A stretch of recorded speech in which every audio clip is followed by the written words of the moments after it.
What's up you guys, it's Calvin here. Recently I came across a study about the percentage of Americans that have savings. Now this is obviously a big topic of discussion at the moment because of Corona causing a worldwide shutdown and not many people having savings to dig into.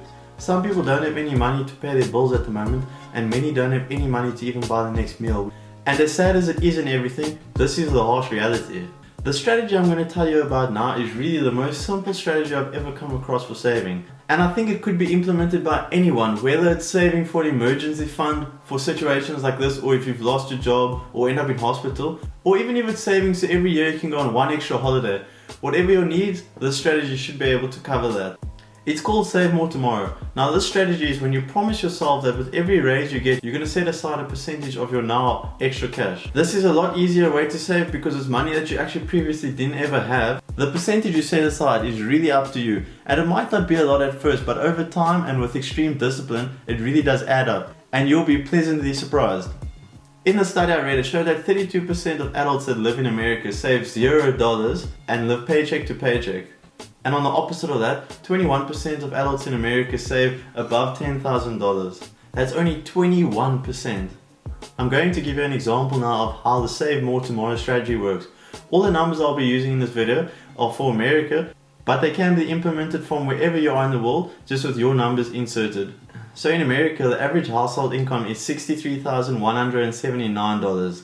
So just to round it off, let's use $60,000 and the increase will be 5%. That's $3,000 in the first year.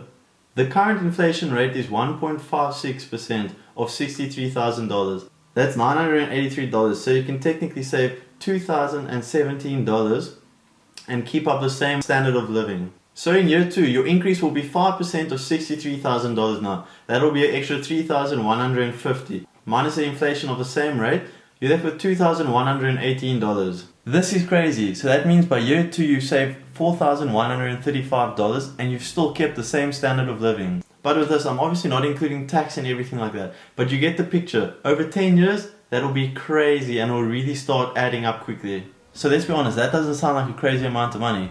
Once you start implementing this, you'll be really surprised that you went from not being able to save a single cent to now saving so much more money and eventually getting a safety net to fall back on. That will alleviate a lot of stress and fear in your life and really just put you at ease.